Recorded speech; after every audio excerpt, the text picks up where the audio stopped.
ప్రస్తుతం మనతో పాటు ఆర్మూర్ మాజీ ఎమ్మెల్యే జీవన్ రెడ్డి గారు ఉన్నారు. జీవన్ రెడ్డి గారు, ఇప్పుడు మనం చేరికలు చూసుకున్నట్టయితే ఎలక్షన్స్ చివర్లో చేరికలు అనేది అవుతుంటది. సో ఈ రోజు అధికారంలో కాంగ్రెస్ పార్టీ ఉన్నాక కూడా ఇంత భారీ చేరికలను ఏ విధంగా చూసుకోవచ్చు అంటారు? చెప్పారు కదా కేటీఆర్ గారు శేర్లింగంపల్లి మీటింగ్ లో, ఎలక్షన్స్ ఎప్పుడైనా సెలక్షన్ కేసీఆరే, ఇక బై ఎలక్షన్స్ కాదు అవి, బీజేపీ కాంగ్రెస్ కు బై ఎలక్షన్స్ జరగబోతా ఉన్నాయి ఈ రాష్ట్రంలో అని చెప్పారు. నిన్న కేటీఆర్ గారు చెప్పారు, ఇలా వేలాది మందితో ఆర్మూర్లోని రైతులందరూ బయలుదేరి వస్తూ ఉన్నారు. ఎందుకంటే వారు చెప్పిన హామీలన్నీ 420 హామీలు ఏవైతే ఉన్నాయో ఒక్కటి కూడా 6 హామీలు కానీ 420 హామీలు కానీ ఎక్కడ కూడా నెరవేర్తలే. యూరియా కొరత ఉంది, ఇస్తాన ఆర్మూర్ సిద్ధలగుట్ట సాక్షిగా రైతు బంధు ఇస్తున్నాడు, రైతు బంధు రాలేదు, రైతు రుణమాఫీ రాలేదు, మా పేద అక్క చెల్లెలకు తులం బంగారం రాలేదు, ఎక్కడ కూడా ఏం హామీలు నెరవేర్తలేవు. రైతు బీమా లేదు, దళిత బంధుకు రామ్ రామ్, రైతు బీమాకు జై భీమ్, ఎక్కడ ఏం జరుగుతలేవు. కాబట్టి ప్రజలంతా మా వైపే ఉన్నారు. సారే కావాలి, కారే కావాలి, కేసీఆరే కావాలి, సారే రావాలి, మళ్ళీ మళ్ళీ కావాలి కేసీఆర్ అని చెప్పి ప్రజలంతా ఉంటారు. దానికి సజీవ సాక్ష్యం ఇయ్యాల ఆర్మూర్ నుంచి వేలాది మందికి వచ్చి పెద్ద ఎత్తున బీజేపీ పార్టీ 8+8 = 0. అదేవిధంగా కాంగ్రెస్ పార్టీ అసలే హామీలు ఏం నెరవేర్చలేదు కాబట్టి తండోపతండాలుగా ప్రగతి ఇలా బీఆర్ఎస్ భవన్ కి తరలి వస్తూ ఉన్నారు వేలాది మందిగా. ఇది ఆర్మూర్ అంటే ఒక సెంటిమెంట్ కేసీఆర్ గారికి. ఆ రోజు మొట్టమొదటి తెలంగాణ రాకున్న ముందు కూడా మొదటి సీట్ ఇచ్చింది ఆర్మూరే.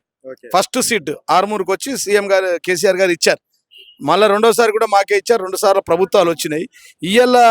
మళ్ళీ ఆరంభం ఉత్తర తెలంగాణలో ఏదైతే ఉందో బీజేపీ కాంగ్రెస్ నుంచి పెద్ద ఎత్తున జాయినింగ్, దాదాపుగా 1000కి పైన మంది జాయిన్ అవుతూ ఉన్నారు. వేలాది మంది అయితే కాబట్టి ఇది ఆర్మూర్ నిజామాబాద్ గడ్డ అంటే కేసీఆర్ అడ్డ.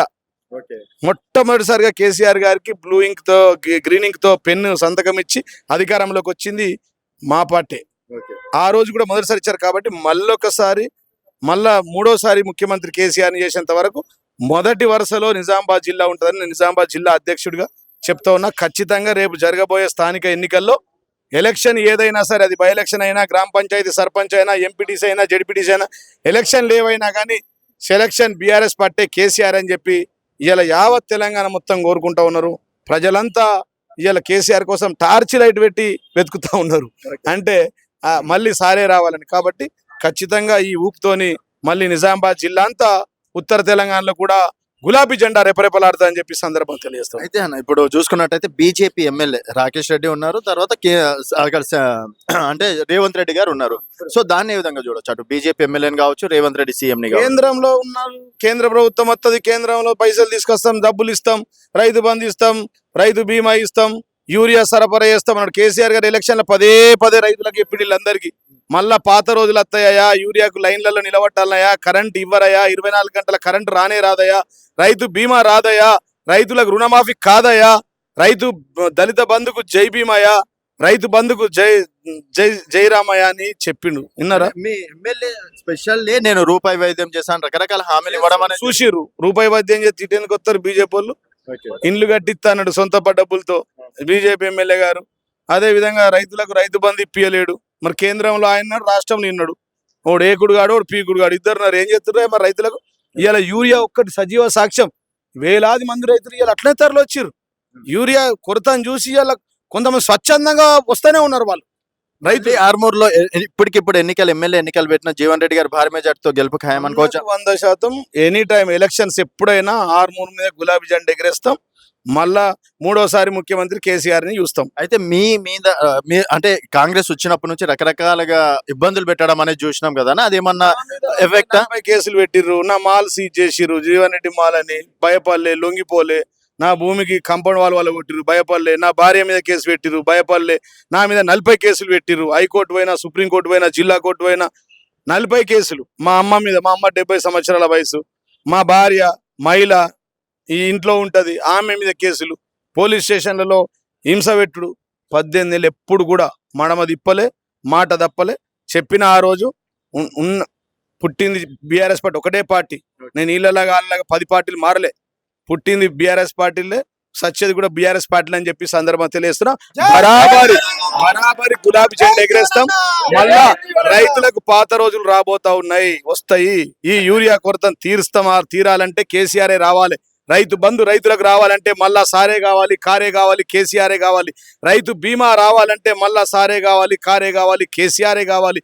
రైతు రుణమాఫీ మళ్ళా జరగాలంటే సారే కావాలి, కారే కావాలి, కేసీఆర్ కావాలంటారు. కాబట్టి మీ మీద కేసులు పెట్టడాన్ని చూసి ఇక్కడ మీ ఎమ్మెల్యే గారు సీఎం రేవంత్ రెడ్డికి ప్రత్యేక ధన్యవాదాలు చెప్పడం అనేది కూడా జరిగేది ఒక సందర్భంలో. ధన్యవాదాలు చెప్పారు. అదే పని మీద కూర్చున్నారు. ఏంటంటే జీవన్ రెడ్డి రాష్ట్రంలో ఎవడు రేవంత్ రెడ్డి మీద రోజు తిట్టేటోడు జీవన్ రెడ్డి, అంత దమ్ము ధైర్యం ఉన్నోడు జీవన్ రెడ్డి, మొనగాడు జీవన్ రెడ్డి. పోటీ చేసిన 8 మందిని నా పార్టీలో జాయిన్ చేసుకున్నా. సురేష్ రెడ్డి గారు నా మీద పోటీ చేశారు, ఓడిపోయారు. ఆయన కాంగ్రెస్ పార్టీ నుంచి వచ్చారు. అదేవిధంగా రాజారాం యాదవ్ నా మీద పోటీ చేశారు, మళ్ళీ కాంగ్రెస్ పార్టీకి వచ్చారు. కాంగ్రెస్ పార్టీ నుంచి మళ్ళీ మా పార్టీకి వచ్చారు. అదేవిధంగా 1 మినిట్ అన్న, అదేవిధంగా మన ఆకుల లలిత గారు నా మీద ఓడిపోయారు. ఇక్కడ బొట్టు కూడా పోలే, ఏది ఇంకేయలే, ఇంకు ఓకునమ్మదే మళ్ళీ వారు మా పార్టీలోకి తీసుకొచ్చిన. ఇవాళ 8 మంది డాక్టర్ మధుశేఖర్ గారిని మా పార్టీలోకి తీసుకొచ్చిన. టీడీపీలో ఉండే, కాంగ్రెస్ లో ఉండే, బీజేపీలో ఉండే, మళ్ళీ బీఆర్ఎస్కి వచ్చినాం. ఇప్పుడు మా విజయభారతి కూడా మా చెల్లె, మా ఎవరైతే అరవింద్ ఉన్నాడో ఆర్కే పురంలో మొన్న కౌన్సిలర్ గా పోటీ చేశాడు. మొన్న ఇంతకు ముందు 15-16 వేల ఓట్లు వచ్చాయి. ఇప్పుడు వాళ్ళు మన బీజేపీలో ఉండే అక్కడ ఆర్మూర్లో.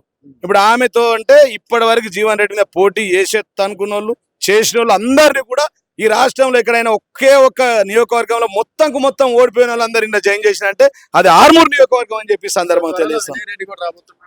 అందరు వస్తారు. వినయ్ రెడ్డి వస్తాడు, రాకేష్ రెడ్డి వస్తాడు, ఇంకా కూడా 2-3 ఫోన్ చేసిర్రు. అన్న గాలంతా టీఆర్ఎస్ వైపే ఉంది, అంత గాలంతా కారు వైపే ఉంది, రైతులంతా కారునే గెలిపిస్తామంటారు అన్న, మేము కూడా వచ్చేస్తామని చెప్తా ఉన్నారు.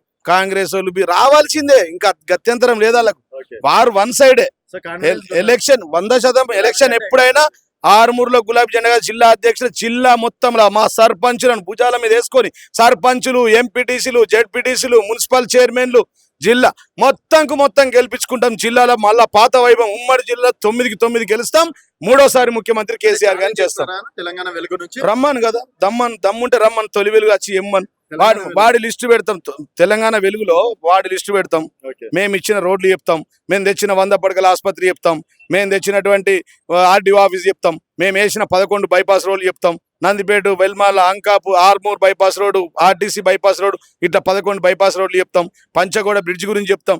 వాడైనా ఒక పొక్క పడితే ఇంత మట్టి పోసిండా తీసుకురమ్మని. 8 మంది ఎంపీలు, 8 మంది ఎమ్మెల్యేలు, బీజేపీ ఎమ్మెల్యే లేదు ఎక్కడ. మొత్తం అందుకోసమే వారు వన్ సైడ్ ఉంది. అంతా సారే కారే కేసీఆర్.